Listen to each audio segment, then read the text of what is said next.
أعوذ بالله من الشيطان الرجيم. أعوذ بالله من الشيطان الرجيم. بسم الله الرحمن الرحيم.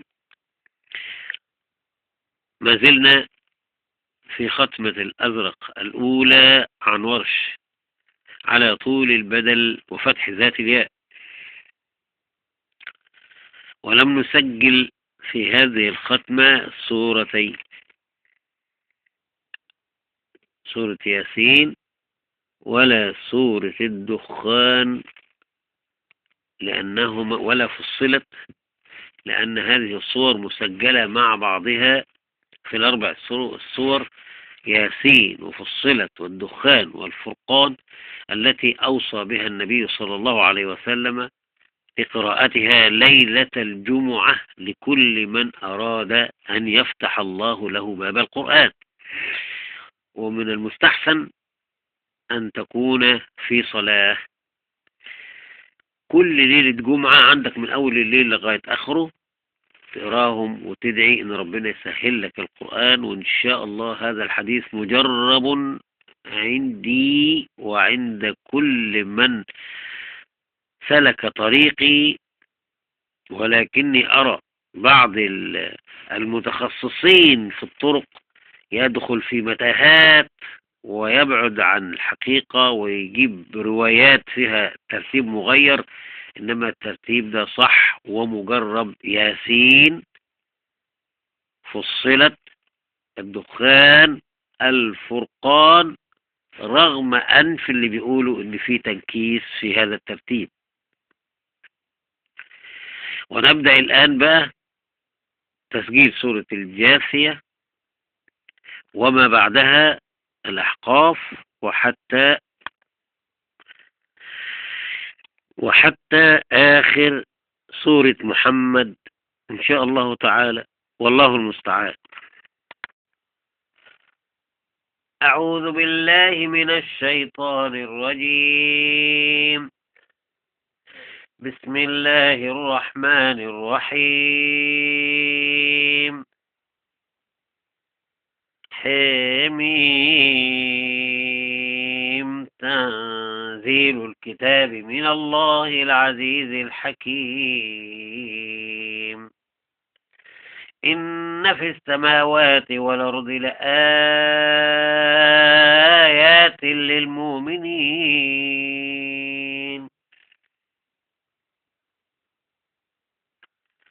وفي خلقكم وما يبث من دابة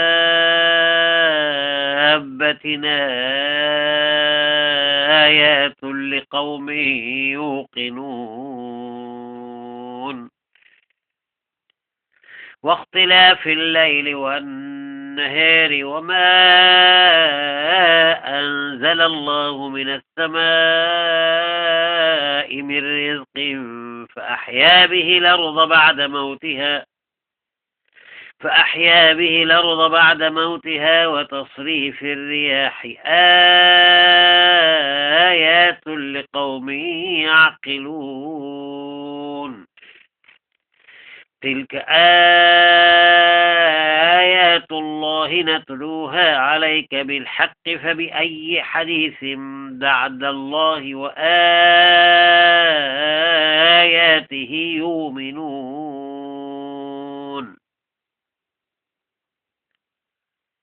ويل لكل أفاك نثيم يسمع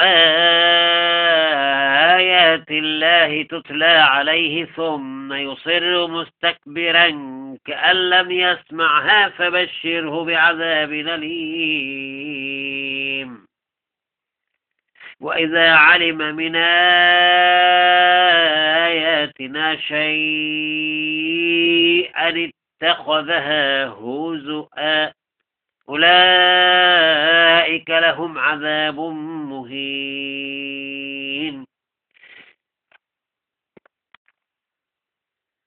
من ورائهم جهنم ولا يغني عنهم ما كسبوا شيئا ولا ما اتخذوا من دون الله أولياء ولهم عذاب عظيم.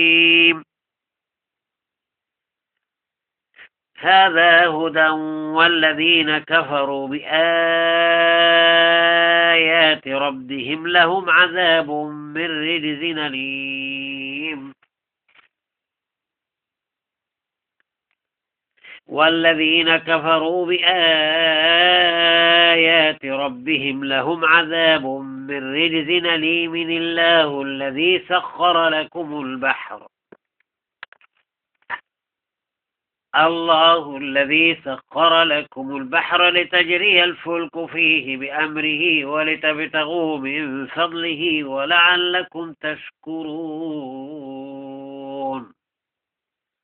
وسخر لكم ما في السماوات وما في الأرض جميعا منه إن في ذلك لآيات لقوم يتفكرون. قل للذين آمنوا يغفروا للذين لا يرجون أيام الله ليجزي قوما بما كانوا يكسبون.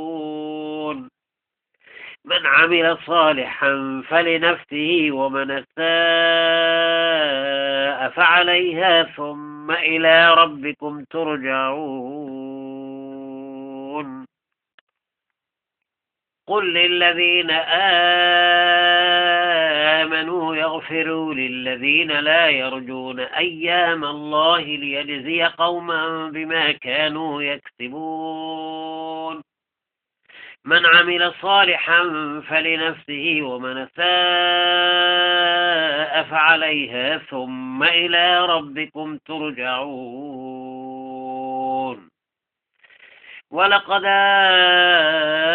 آتينا بني إسرائيل الكتاب والحكم والنبوءة ولقد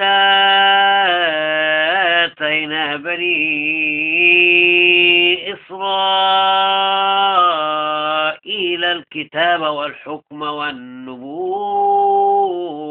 ورزقناهم من الطيبات وفضلناهم على العالمين.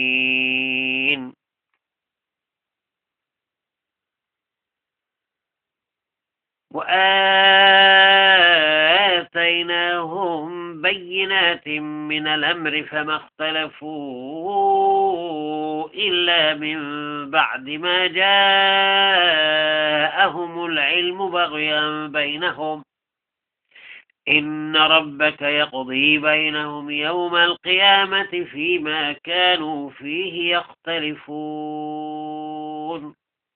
ثم جعلناك على شريعة من الأمر فاتبعها ولا تتبع أهواء ثم جعلناك على شريعة من الأمر فاتبعها ولا تتبع أهواء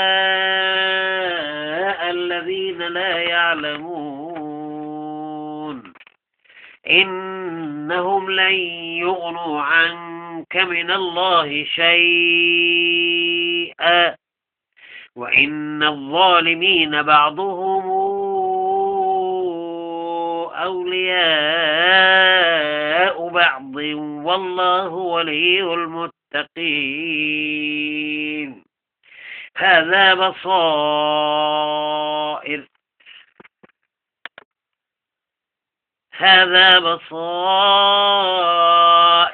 للناس وهدى ورحمة لقوم يوقنون. أم حسب الذين اجترحوا السيئات أن نجعلهم كالذين آمنوا وعملوا الصالحات سواء محياهم ومماتهم ساء ما يحكمون. وخلق الله السماوات والأرض بالحق ولتجزى كل نفس بما كسبت وهم لا يظلمون.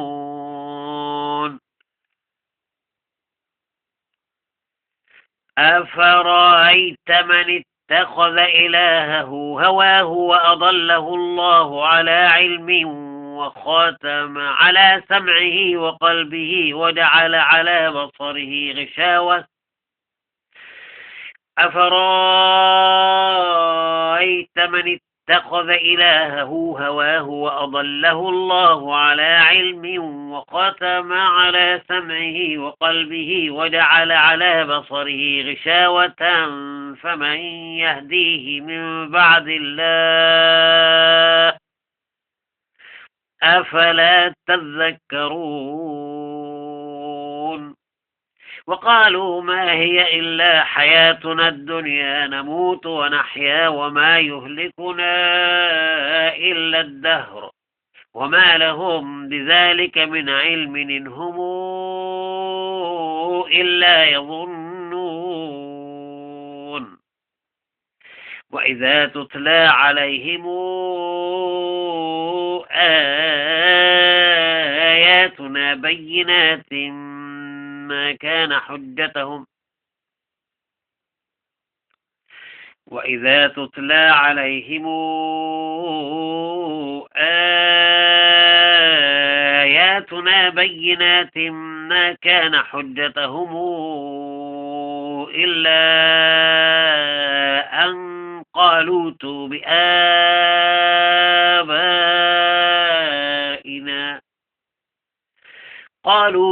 بآبائنا إن كنتم صادقين قل الله يحييكم ثم يميتكم ثم يجمعكم إلى يوم القيامة قل الله يحييكم ثم يميتكم ثم يجمعكم إلى يوم القيامة لا ريب فيه ولكن أكثر الناس لا يعلمون ولله ملك السماوات والأرض ويوم تقوم الساعة يومئذ يخسر المبطلون وترى كل أمة جاثية كل أمة تدعى إلى كتابها اليوم تجزون ما كنتم تعملون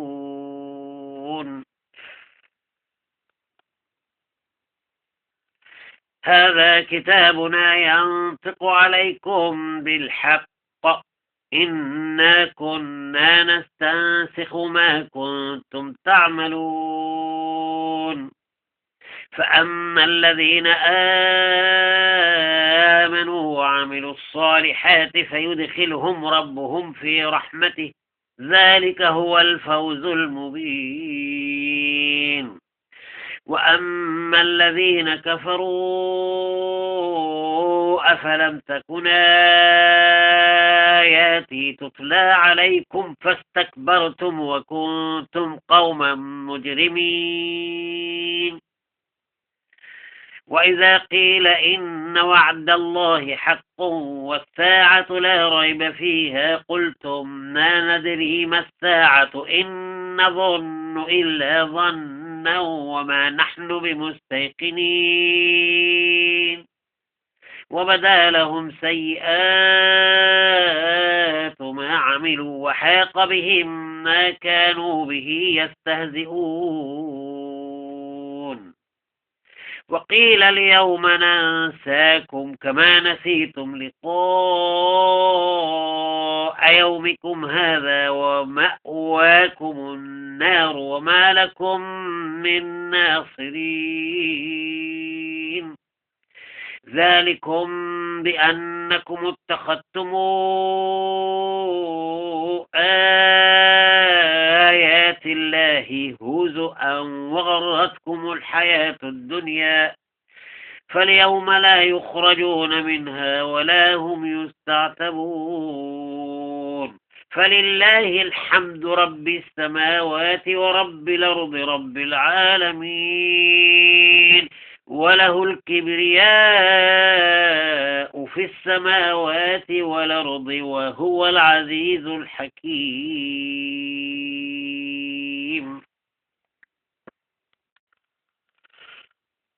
الله أكبر. بسم الله الرحمن الرحيم. حميم حميم تنزيل الكتاب من الله العزيز الحكيم. ما خلقنا السماوات والأرض وما بينهما إلا بالحق وأجل مسمى والذين كفروا عما أنذروا معرضون.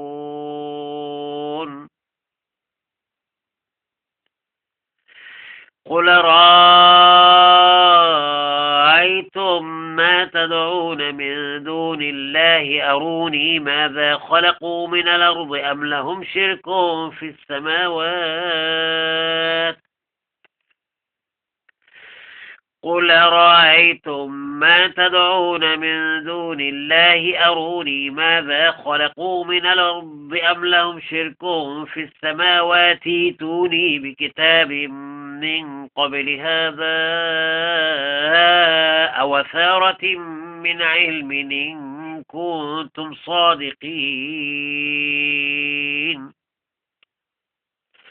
ومن أضل ممن يدعو من دون الله من لا يستجيب له إلى يوم القيامة وهم عن دعائهم غافلون.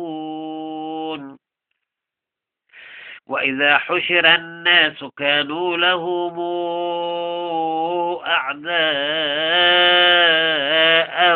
وكانوا بعبادتهم كافرين.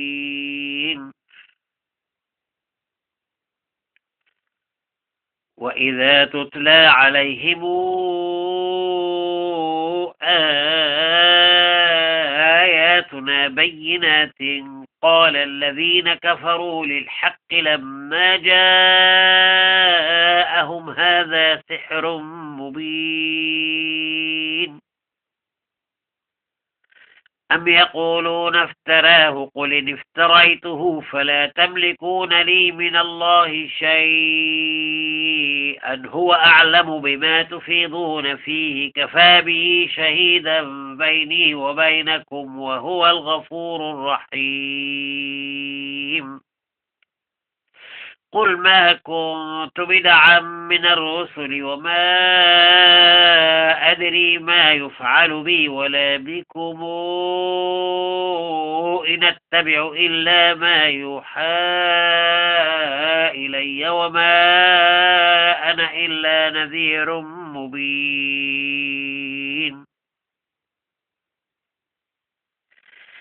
قل رأيتم إن كان من عند الله وكفرتم به وشهد شاهد من بني إسرائيل على مثله فآمن واستكبرتم.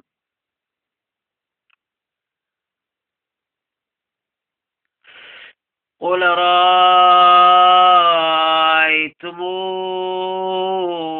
إن كان من عند الله وكفرتم به وشهد شاهد من بني إسرائيل على مثله وشهد شاهد من بني إسرائيل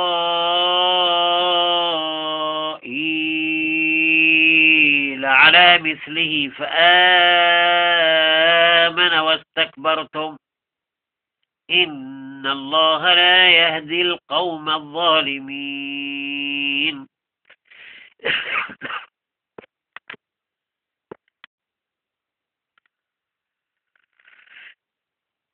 قل رأيتم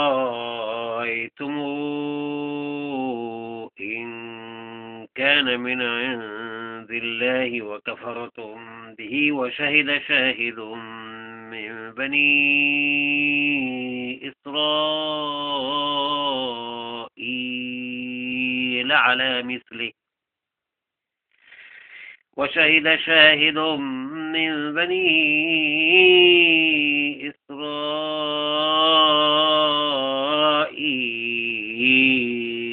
على مثله فآمن واستكبرتم إن الله لا يهدي القوم الظالمين.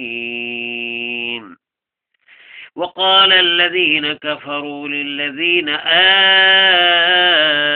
آمنوا لو كان خيرا ما سبقونا إليه وإذ لم يهتدوا به فسيقولون هذا إفك قديم.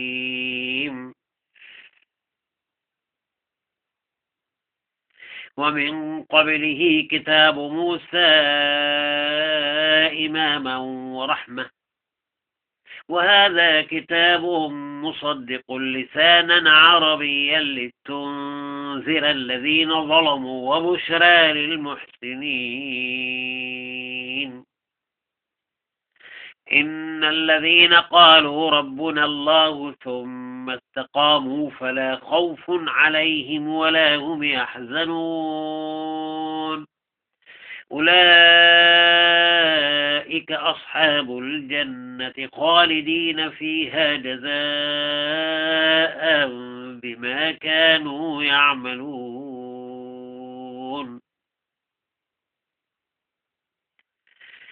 ووصينا الإنسان بوالديه حسنا حملته أمه كرها ووضعته كرها وحمله وفصاله 30 شهرا حتى إذا بلغ أشده وبلغ 40 سنة قال رب أوزعني أن أشكر حتى إذا بلغ أشده وبلغ 40 سنة قال رب أوزعني أن أشكر نعمتك التي أنعمت علي وعلى والدي رب أوزعني أن أشكر نعمتك التي أنعمت علي وعلى والدي وأن أعمل صالحا ترضاه وأصلح لي في ذريتي إني تبت إليك وإني من المسلمين. أولئك الذين يتقبل عنهم أحسن ما عملوا ويتجاوز عن سيئاتهم في أصحاب الجنة وعد الصدق الذي كانوا يوعدون. والذي قال لوالديه أف لكما أتعدانني أن أخرج وقد خلت القرون من قبلي وهما يستغيثان الله ويلك آمن. والذي قال لوالديه أف لكما أتعدانني أن والذي قال لوالديه أف لكما أتعدانني أن أخرج وقد خلت القرون من قبلي والذي قال لوالديه أف لكما أتعدانني أن أخرج وقد خلت القرون من قبلي وهما يستغيثان الله ويلك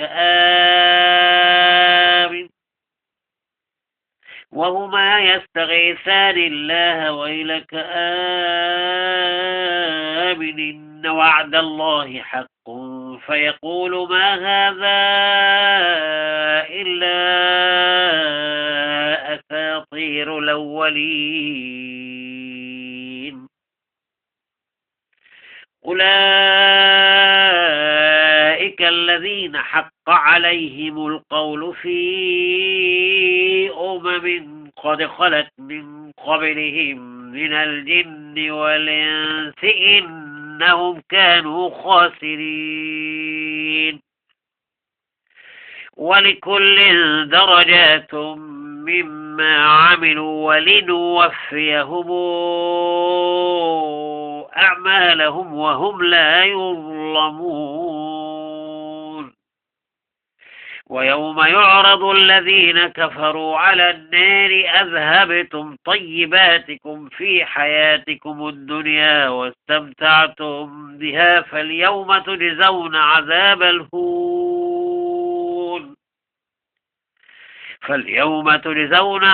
الهون بما كنتم تستكبرون في الأرض بغير الحق وبما كنتم تفسقون.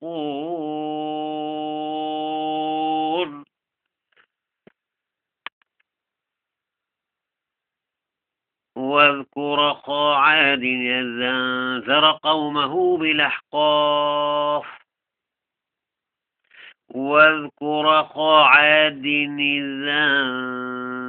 قومه بالأحقاف وقد خلت النذر من بين يديه ومن خلفه ألا تعبدوا إلا الله إني أخاف عليكم عذاب يوم عظيم. قالوا أجئتنا لتافكنا عن آلهتنا فاتنا بما تعدنا إن كنت من الصادقين. قال إنما العلم عند الله وأبلغكم ما أرسلت به ولكني أراكم قوما تجهلون. فلما رأوه عارضا مستقبل أوديتهم قالوا هذا عارض ممطرنا بل هو ما استعجلتم به ريح فيها عذاب أليم تدمر كل شيء بأمر ربها فأصبحوا لا ترى إلا مساكنهم كذلك نجزي القوم المجرمين. ولقد مكناهم في ماء مكناكم فيه وجعلنا لهم سمعا وأبصارا وأفئدة فما أغنى عنهم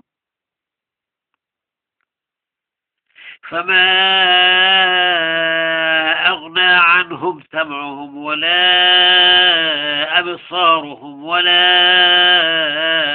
أفئدتهم من شيء إذ كانوا يجحدون بآيات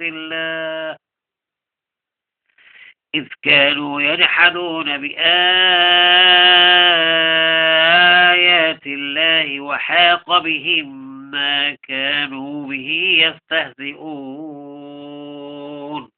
ولقد أهلكنا ما حولكم من القرى وصرفنا الآيات لعلهم يرجعون. فلولا نصرهم الذين اتخذوا من دون الله قربانا آلهة بل ضلوا عنهم وذلك إفكهم وما كانوا يفترون. وإذ صرفنا إليك نفرا من الجن يستمعون القرآن فلما حضروه قالوا أنصتوا فلما قضي ولوا إلى قومهم منذرين. قالوا يا قومنا إنا سمعنا كتابا أنزل من بعد موسى مصدقا لما بين يديه يهدي إلى الحق وإلى طريق مستقيم يا قومنا أجيبوا داعي الله وآمنوا به يغفر لكم من ذنوبكم ويجركم من عذاب أليم ومن لا يجب داعي الله فليس بمعجز في الأرض وليس له من دونه أولياء أولئك في ضلال مبين وليس له من دونه أولياء أولئك في ضلال مبين وليس له من دونه أولياء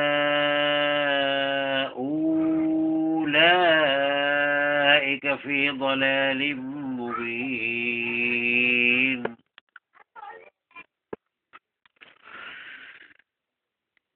أولم يروا أن الله الذي خلق السماوات والأرض ولم يعي بخلقهن بقادر على أن يحيي الموتى بلى إنه على كل شيء قدير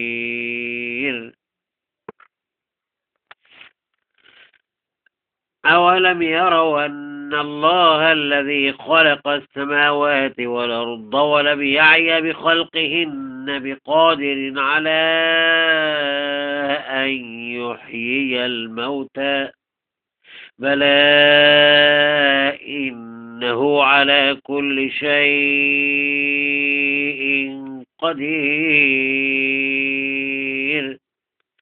ويوم يعرض الذين كفروا على النار أليس هذا بالحق قالوا بلى وربنا قال فذوقوا العذاب بما كنتم تكفرون فاصبر كما صبر أولو العزم من الرسل ولا تستعجل لهم فاصبر كما صبر أولو العزم من الرسل ولا تستعجل لهم كأنهم يوم يرون ما يوعدون لم يلبثوا إلا ساعة كأنهم يوم يرون ما يوعدون لم يلبثوا إلا ساعة من نهار